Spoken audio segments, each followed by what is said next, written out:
Welcome to today's Explainer. Listen, we are unpacking some incredibly powerful source material today.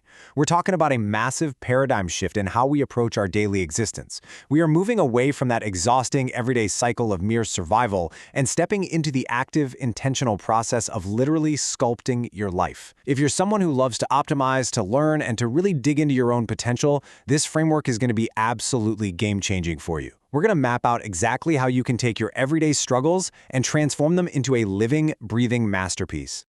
Okay, let's dive right into this by acknowledging a stark, universal truth straight from the text. Life is hard.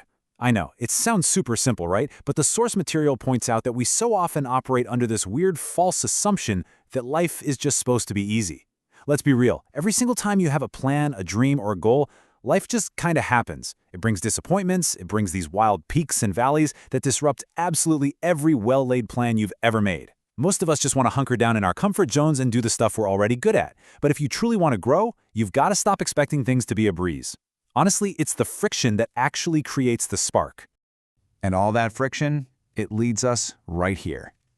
If you want to navigate life's blows and actually achieve massive success, the source challenges us with this fundamental two-part question. Who am I and what do I want? You know, you can't paint a masterpiece if you don't even know what colors are on your palette or what picture you're trying to put on the canvas. Success comes with a massive price tag, and getting totally clear on who you are at your core, that's basically your down payment. Section 1. The cost of success. Because success is definitely not something that's just gifted to you. Because here's the thing, once you figure out what you want, getting it costs way, way beyond just money. When we look at high-performance individuals, the text highlights that the #1 common trait among all of them is hunger. They are intensely hungry for a better life, hungry for change. And here is the real kicker, you can only satisfy that hunger, you can only actually trigger that change through the struggle of life. You literally have to fail in order to climb the ladder. Think about it, there is no one at the top of their game who hasn't failed. That means the struggle isn't a roadblock at all, it's the actual path. Section 2. The shark mentality. It's all about keeping that forward momentum. And this brilliantly illustrates the exact survival mechanism you need to handle the blows life throws at you, the shark mentality. Biologically, a shark literally has to keep swimming forward or it dies. It just cannot swim backward. In our lives, swimming backward means playing the victim. And the text is incredibly direct about this. You have to stop playing the victim. When things go wrong, don't go down with them. It's not personal. Hardship happens to literally everybody. By adopting this shark mentality, you build such deep, unshakable confidence in your ability to survive the arena of life that you completely refuse to sink into victimhood. You simply keep moving forward. Which brings us perfectly to this gritty, relentless quote from the source. Rest at the end, not in the middle. You wake up every single day and you just go after that goal. Are you going to have all the answers right now? No way. You might not even know the right questions to ask yet, but you just keep pushing. You figure things out as you go. Whatever you do not rest in the middle of the struggle. Now, watch this pivot, because this is where things get really deep. We just spent time talking about raw survival, right? The shark mentality, the hunger, the relentless forward motion. But the source material doesn't want us to just stop there. It invites us to elevate our entire perspective with this incredible concept. Live your life as a work of art that's in progress. We are actively shifting from just surviving the daily punches to intentionally creating something beautiful. Section 3. Life is a masterpiece. Moving into a constant unfolding of your potential. So instead of just accumulating stuff or trying to hit some high-level metrics, you start to look at your entire life as this fabulous work of art. You get to shape it, you get to shade it, you get to mold it. You are actively crafting your life into whatever you believe is the absolute ideal contribution you can make while you're on this planet.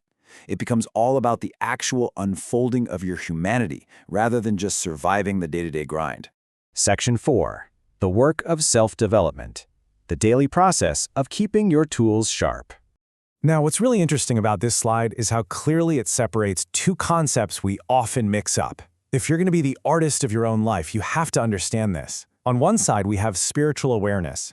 That's your understanding of the divine, a higher power, basically having a place to release your heavy burdens. And that is vital. But the text argues that it is not the same as self-development. On the other side, self-development is the gritty, messy work of exposing the negative chatter in your own head. It's managing the lies, shutting down that inner critic that tries to run the show. Nobody naturally teaches us how to do this work, but let me tell you, it is absolutely essential if you want to sculpt a masterpiece. Doing that inner work is what allows you to truly own your ambitions through a very specific progression. First, you speak the ambition. Then you chase it, you drive it, and finally, you lead it. It requires you to fully allow yourself to be ambitious. You got to put a goal out there that you cannot reach easily. Something that makes you stretch, that forces you to dig in. Sure, you might jump for it, totally miss, and skin your knees, but you come back again. And through that exact process of missing and trying again, you actually learn how to leap higher. You uncover talents you didn't even know you had.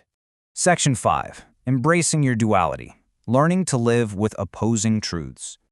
This is really the climax of the whole narrative. To be genuinely, truly free, you have to be able to hold two opposing truths about yourself at the exact same time.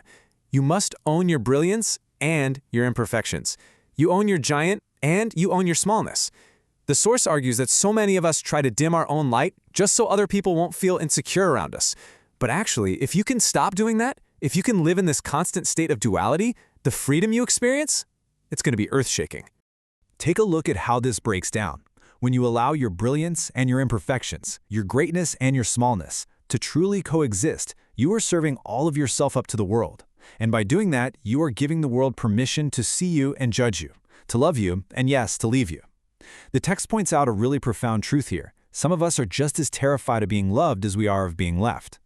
Braving the fear of being abandoned is the exact same emotional mechanism as accepting the deep love of others. It takes massive, massive courage to live this openly. Section 6. Restructuring for new blessings. How to sustain the new weight of success. So the crucial point is this. When you do all this heavy inner work, you are going to achieve incredible things. But you absolutely cannot have a new blessing and an old order. When you finally get what you've been working so hard for, a big new opportunity, a new position, a marriage, a new house, you suddenly take on more weight. You have way more responsibility and completely new demands. The old systems and the old mindsets that got you here, they just aren't strong enough to sustain you at this new level. The old order will literally collapse under the new weight.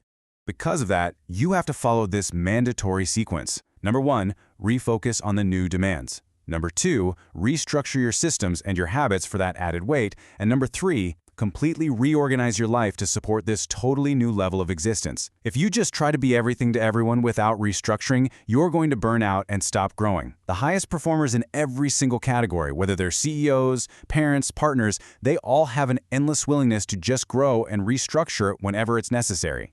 I want to conclude our explainer today by leaving this deeply provocative question right here on the screen. Are you organized for what you prayed for? Seriously, think about it. If your most massive ambition just magically arrived tomorrow, could your current life structure even handle it?